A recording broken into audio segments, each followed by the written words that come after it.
할렐루야. 어느 교회에서 집사님 한 분이 목사님에게 상담을 신청을 했습니다.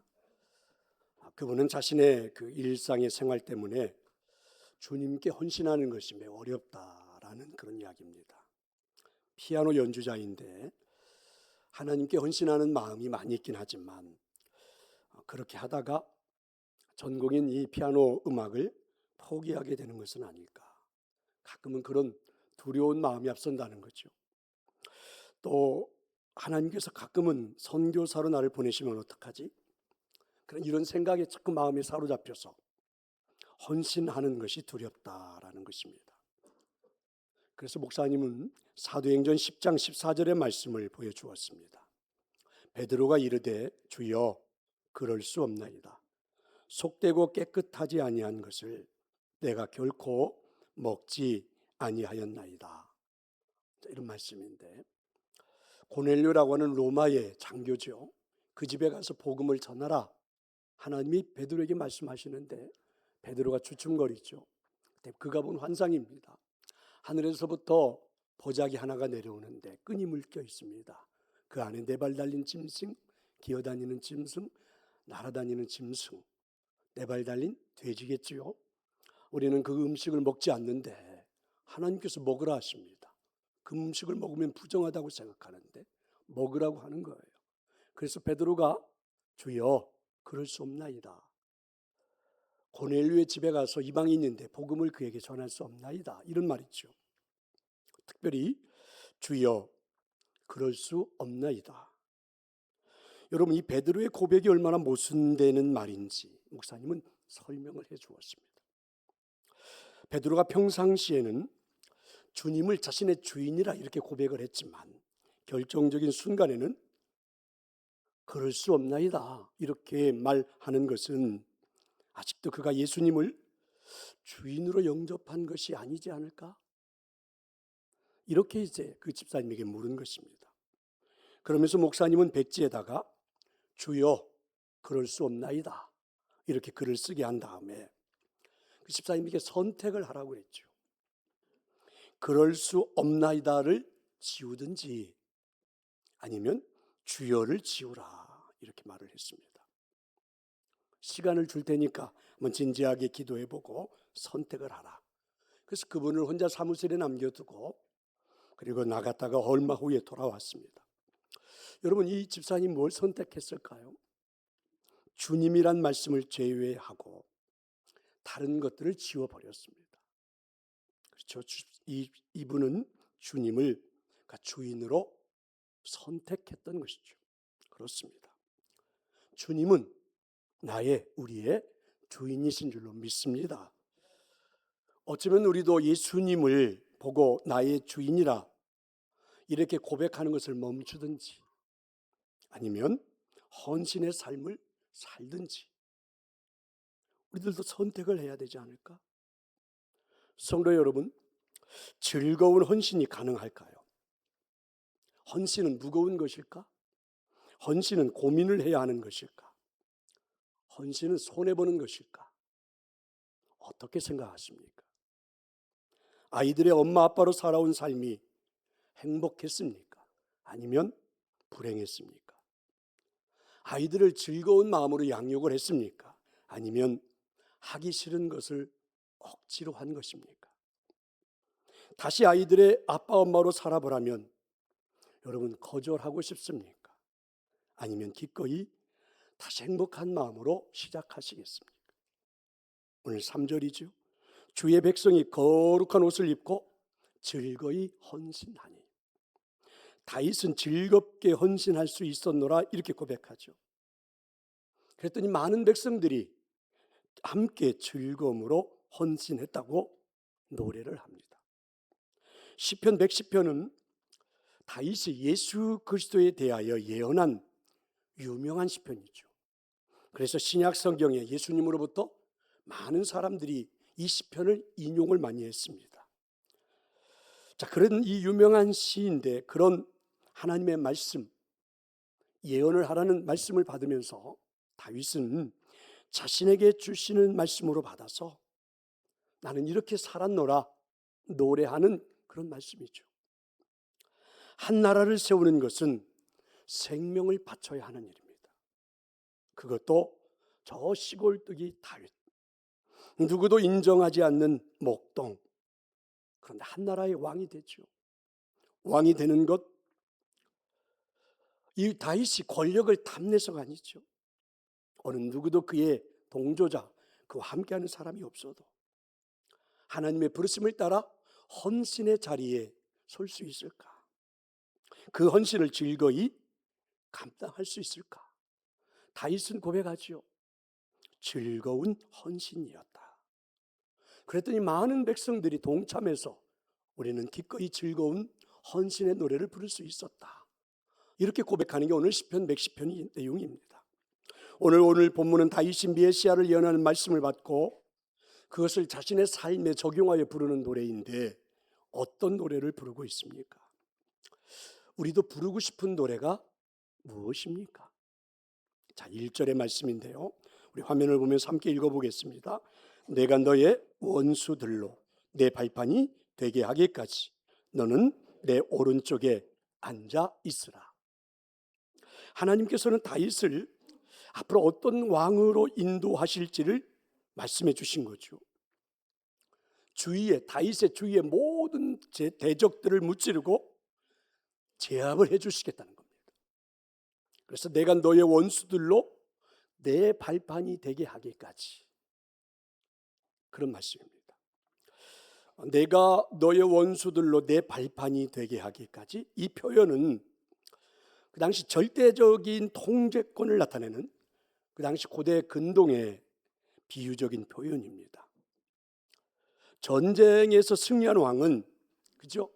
상대국을 완벽하게 제압했다는 그러한 표시로 상대 원수, 왕 아니면 장군의 몫에 발을 얹어놓고 발로 밟는 거죠. 그러므로 이 나라를 완벽하게 제압했다. 이렇게 하나의 모습을 보여주는 거죠. 그게 바로 오늘 이 말씀이죠. 하나님은 지금부터 다윗을 이렇게 강력한 왕으로 세우시겠다, 이렇게 말씀하시는 겁니다. 그런데 하나님이 다윗에게 이렇게도 말씀을 하셔요. 내 오른쪽에 앉아 있으라. 내 오른쪽에 앉아 있으라. 생각해 보니까 조금은 앞뒤가 잘 맞지 않는 것 같아요. 왜냐하면 강력한 왕으로 세우시겠다고 하면 나가서 모든 왕들을 정복하라, 여러분 이렇게 말씀하셔야 하지 않을까? 그런데 그렇게 말씀하지 않습니다. 그러니까 논리적으로 보면 내가 너로 주위의 모든 나라들을 정복하게 할 테니까 나가서 힘써 싸우라, 이렇게 말씀하시는 것이 맞는 것 같은데, 그런데 하나님은 다윗 보고 내 오른쪽에 앉아 있으라, 이렇게 말씀을 하십니다. 강력한 왕으로 세워주시겠다고 하시면서 너는 내 오른쪽에 앉아 있어라. 왜 그럴까요? 이 말이 무슨 말일까? 이런 의미가 아닐까요? 하나님께서는 하나님이 친히 그 일을 하시겠다는 그런 선포입니다. 내가 너의 원수들을 너의 발판이 되게 하기까지 하나님이 하시겠다는 말씀이죠. 그런데 이 말씀을 받은 다윗은 어떻게 해석을 했을까요? 이 말씀을 받는 오늘 우리는 어떻게 이 말씀을 해석을 해야 될까? 다윗은 하나님이 내 삶에 함께 하시겠다, 이렇게 이 말씀을 해석하고 받은 것입니다. 예수님께서 요한복음 15장 4절에서 우리 모두에게 내 안에 거하라, 나도 너희 안에 거하리라, 이렇게 말씀해 주십니다. 자, 예수님이 제자들 곁을 떠나신다, 이렇게 말씀하시는 순간 제자들에게는 두려움이 몰려오기 시작했죠. 그 두려움은 이들의 인생에, 이들의 삶에 허탈감을 주기도 했습니다. 제자들은 얼굴색이 변하고 어찌할 바를 모르고 안절부절합니다. 이때 예수님은 그런 제자들에게 나를 끝까지 믿고 신뢰하면 내가 너희들과 함께 하겠다, 이렇게 말씀해 주십니다. 하나님이 함께 하시면, 하나님의 역사하시면, 다윗은 그 말씀을 그렇게 해석하고 받은 거죠. 그래서 2절과 3절의 말씀에 보면 여호와께서 예루살렘에서부터 군대를 보내시겠다고 하시죠. 그래서 왕이 거룩한 산에서 군대를 이끌고 전쟁터로 나가는 날에 백성들이 즐겁게 헌신하고 아침 동이 들 때에 새벽에 이슬이 맺히듯이 그죠? 젊은이들이 왕께로 모여들 거다. 그래서 하나님께서 친히 먼나라 백성들을 다 제압하시고 치게 하시고 너를 강력한 왕으로 세우시겠다. 하나님이 그렇게 하시겠다. 이런 말씀입니다. 다윗이 전쟁터에 나가겠지만 실제로 하나님이 전쟁터에서 싸워 이기게 하셔서 다윗을 왕으로, 강력한 왕으로 세워주시겠다. 이런 하나님의 말씀입니다. 근데 여기서 우리가 한번 깊이 생각해 봐야 돼요. 하나님의 약속이 이렇게 놀라워도 중요한 것은 다윗은 과연 그 하나님을 신뢰하고 우편에 앉아 있을 수 있느냐 하는 것입니다. 저 시골뜨기 다윗입니다. 해본 것이란 고작 양치는 일밖에 한 게 없습니다. 예루살렘과 같은 수도 도시에 나가서 살아본 적도 없습니다. 왕이 무슨 일을 하는지, 권력이 뭔지, 힘이 뭔지 그저 그냥 시골에서 양치는 그런 다윗에 불과했습니다. 그런데 하나님이 찾아오셔서 나에게 말씀해 주셨어요. 나를 강력한 왕으로 세워주시겠다. 그럼 이 말씀을 믿고 지금부터 내 인생을 그렇게 살아갈 수 있을까? 오른쪽에 앉아 있으라는 말씀을 신뢰하고 그렇게 할 수 있을까? 예수 그리스도 안에서 우리에게 주시는 하나님의 약속은 너무나도 놀랍습니다.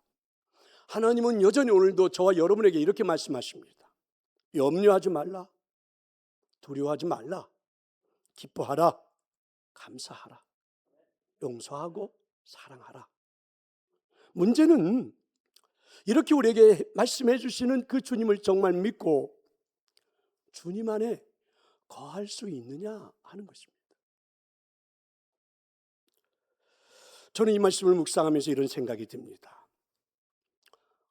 주님의 말씀을 그대로 믿고 주 안에 거할 수 있다고 하는 것은 내가 살아가는 일상의 삶에서 어느 정도의 유력이 될까? 하나님의 말씀을 믿고 내 삶을 일상으로 살아갈 때에 그게 진짜 내 삶의 힘이 될까? 능력이 될까? 된다면 얼마나 될까? 오른쪽에 앉아 있으라. 여러분, 이 말씀을 얼만큼 신뢰하면, 이 말씀을 얼만큼 믿고 신뢰하면 나를 이 주변의 모든 나라들의 왕들의 머리에 발을 얹고 강력한 왕이 되게 할 것이라는 그 삶이 내게 이루어질 것을 신뢰할 수 있느냐, 따라갈 수 있겠느냐 하는 것입니다. 주 안에 거하는 믿음은, 그렇죠? 주 안에 거하는 믿음은 결코 작거나 무기력한 것이 아닙니다. 주 안에 거하는 믿음은 결코 작거나 무기력한 것이 아닙니다. 대단한 믿음입니다. 하나님께서 역사를 주관하신다는 사실과 그 하나님이 함께 하신다는 것이 믿어져야 하나님의 오른쪽에 앉을 수 있죠. 기꺼이 아직은 약하지만 왕의 자리에 앉아있다는 믿음을 가질 수 있겠죠. 성도 여러분, 사실 우리의 문제가 무엇입니까? 우리 조급함이 아닐까? 우리는 무엇이나 빨리 이루어지기를 원합니다. 그러지 않을 때 낙심하고 쉽게 좌절하고 분노했습니다. 그런데도 주님은 우리를 끝까지 기다려 주시죠. 부족하면 우리를 기다리는 훈련까지도 시켜서 기다려 주십니다. 가끔 이런 성도들의 하소연을 듣습니다. 목사님, 언제까지 기도를 해야 하나요? 한두 번 기도한 후 문제가 해결되지 않으면 우리는 그만 낙심해 버리죠. 성도 여러분, 여러분은 얼마나 주님의 안에 앉아 있을 수 있습니까? 전적으로 함께 하시는 주님이 얼만큼 믿어지느냐에 따라 달라지지 않을까? 즐거운 헌신은 결국 믿음입니다. 하나님을 신뢰할 수 있느냐는 것이죠.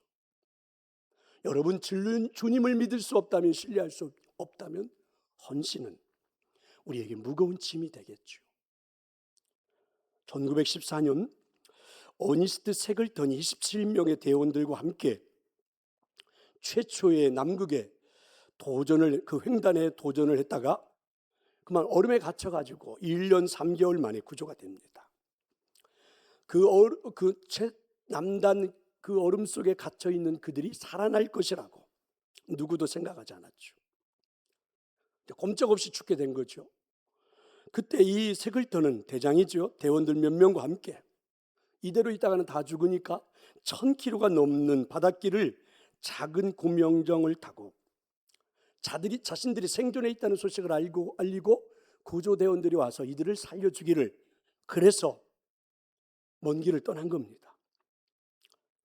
근데 여러분, 그리고 모든 대원들이 구출됐습니다. 신기한 것은 여러분, 이 세글턴과 27명의 대원들이 남극을 횡단했느냐? 그렇지 않아요. 남극 횡단을 하기는커녕 발도 붙이지 못했습니다. 그런데 이들은 영웅이 됐어요. 사람들을 감동시켰습니다. 이렇게 영웅이 되고 사람들을 감동시킨 것은 그들의 업적이 아닙니다. 그들이 남극에서 1년 반 동안 참고 견디고 살아남았다는 것이죠. 그리고 돌아왔다는 거죠. 재밌지 않습니까? 여러분, 때때로 살아있다는 것만으로도 영웅이 될 수 있다는 거죠. 그들은 어떻게, 그러면 그 극한 상황에서 구조가 올 것을 믿고 기다릴 수 있었을까? 여기서 이제 대장이었던 이 세글턴의 증언이 굉장히 주목할 부분이죠. 이분은 이렇게 말해요. 그 시기를 돌아보니까 엘르펀트 섬과 사우스 조지아 섬에서 몰아치는 바다바람, 빙원에서 항상 하나님이 우리와 함께 하심을 느낄 수가 있었다. 사우스 조지아 섬 내륙의 이름 모를 산과 그리고 그 빙하를 나머지 대원들은 그곳에 있게 하고 그것을 뚫고 나가서 구조대원들을 데려오고 오기 하여 세글턴이 3명의 대원들과 함께 움직인 거거든요.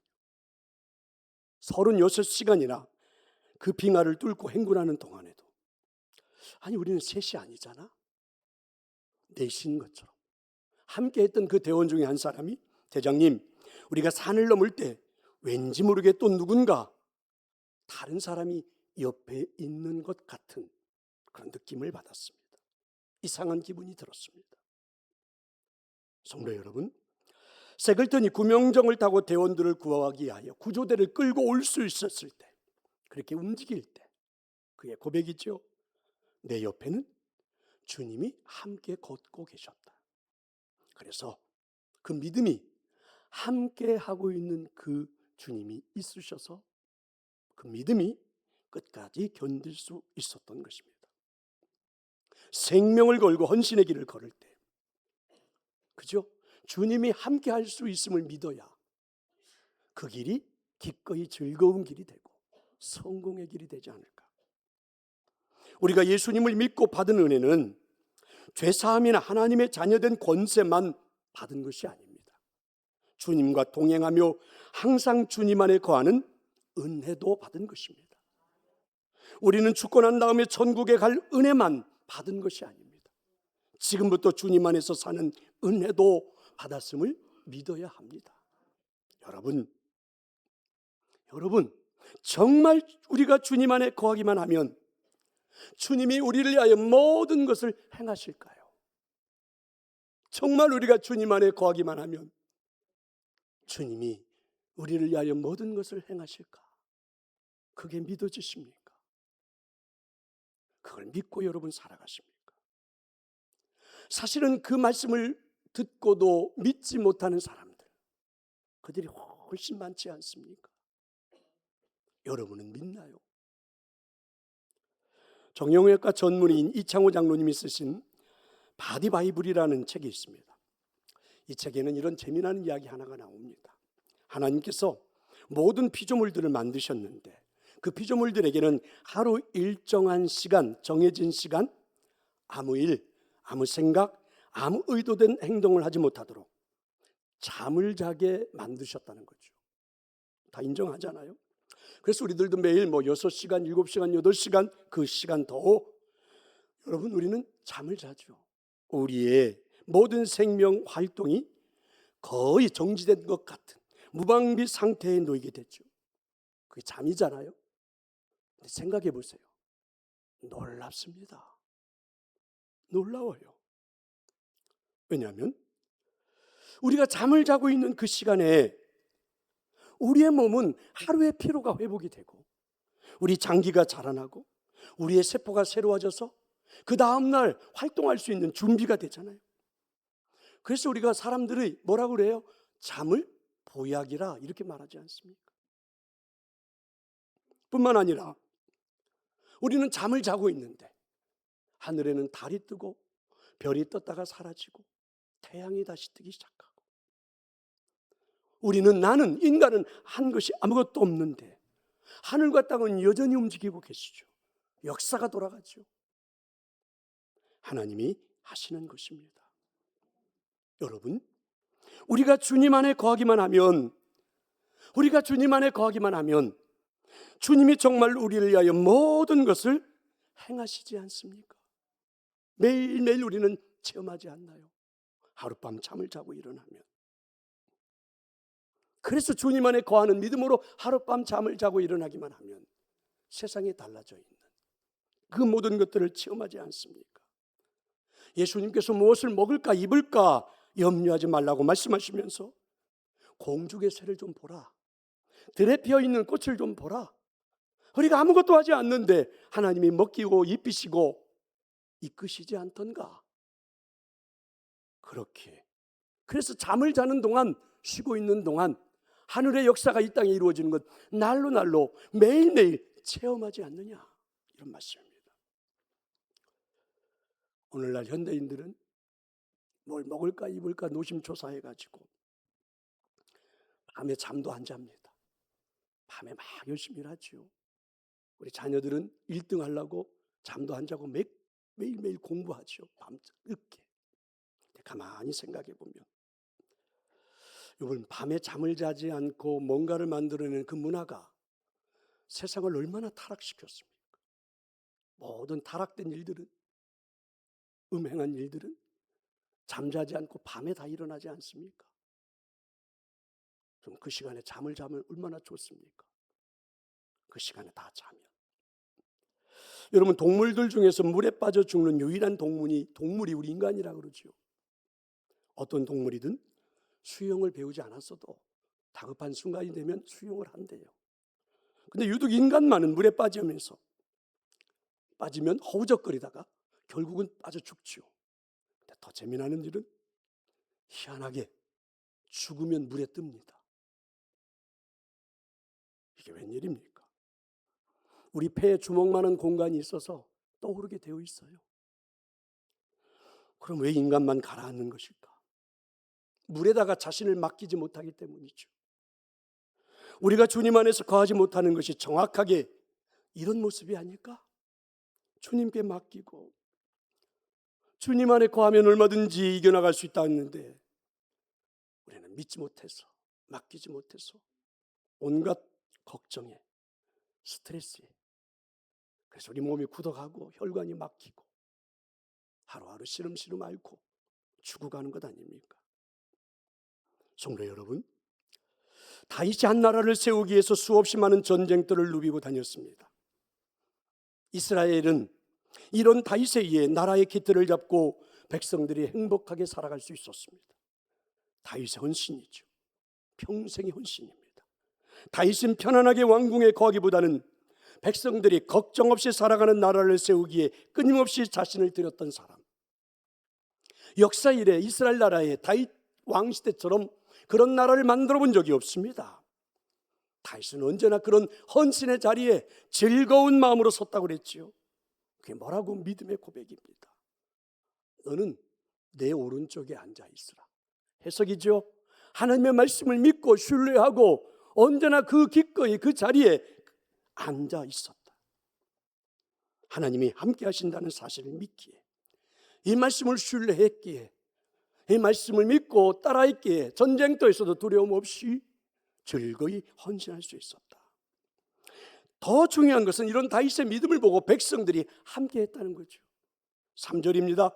주의 권능의 날에 주의 백성이 거룩한 옷을 입고 즐거이 헌신하니 새벽 이슬 같은 청년들이 주께 나오는도다. 할렐루야. 그렇습니다. 기꺼이 즐거이 헌신하는 마음으로 백성들이 다윗을 따랐고 젊은이들이 다윗 왕을 따랐고 즐거이 헌신하는 마음으로 나라는 이렇게 세워진 거죠. 즐거이 헌신하는 사람들에 의해서 이 나라라는 공동체가 만들어진 거죠. 즐거이 헌신하는 부모님들이 세운 가정에서 우리는 행복하게 살았습니다. 그리고 그 부모님의 사랑을 받은 우리도 기꺼이 즐거이 헌신하는 아빠가 엄마로 살겠다고 우리도 가정을 꾸리고 아이를 낳았습니다. 행복한 공동체를 우리들도 세워가는 것입니다. 교회도 마찬가지가 아닐까? 즐거이 헌신하는 영적인 성숙한 자들에 의해서 오늘 우리는 행복하게 예배하고 교제하며 사는 것이 아닐까? 그리고 기꺼이 즐거이 헌신하는 사역을 우리도 시작해야 되는 것이 아닐까? 이제 말씀을 마칩니다. 옛날 헬라의 도시국가에 아주 부강한 왕이 하나 있었습니다.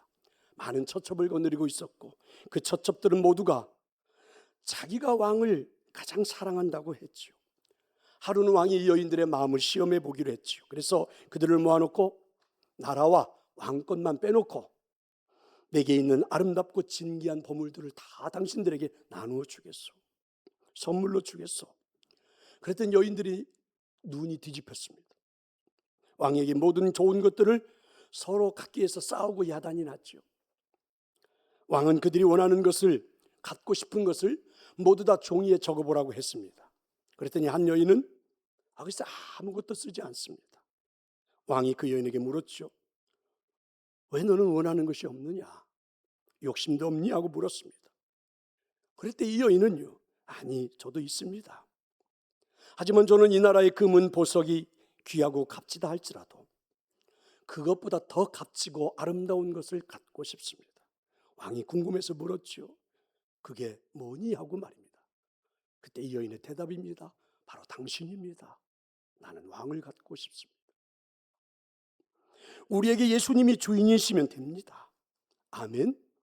그분을 주인으로 모시고 오른쪽에 앉아 있으면 돼요. 여러분, 이 믿음의 헌신의 삶을 한번 시작해 본다면 기꺼이 즐거이 헌신할 수 있지 않을까. 다윗은 시골뜨기입니다. 어느 누구도 눈여겨보지 않던 사람이죠. 가장 하층민으로 여겨지는 그런 목동입니다. 누가 그가 이 나라의 왕이 될 거라고 생각했겠습니까? 그 당시 그 권력자들이 누가 다윗을 왕으로 생각하고 그를 여러분 바라볼 수나 있었겠습니까? 하지만 그는 한 나라를 세우는 왕이 됐습니다. 그것도 이스라엘 역사 이래 가장 강한, 가장 멋진 왕이 됐죠. 무엇이 그렇게 했을까? 오늘 다윗은 노래합니다. 오른쪽에 앉아 있으라는 주님의 말씀을 믿고 즐거이 헌신한 그 자리에 앉아 있었더니, 그 자리에 서 있었더니 하나님을 신뢰하기에 나의 헌신은 즐거웠노라고. 그렇게 다윗은 우리에게 비결을 가르쳐 주죠. 성도 여러분, 3월입니다. 사순절의 기간이라고 그러죠. 기꺼이 여러분 즐거운 마음으로 한번 헌신의 자리에 서보시면 어떻습니까? 무겁고 힘겹고 어려운 자리라고 생각하지 말고 한번 여러분 1%라도 즐거운 헌신의 자리에, 그런 즐거운 마음으로 헌신의 자리에 한번 서보시면 어떨까? 꼭 여러분에게 그런 축복의 역사가 임하기를 축원합니다. 우리 함께 이제 찬양하겠습니다.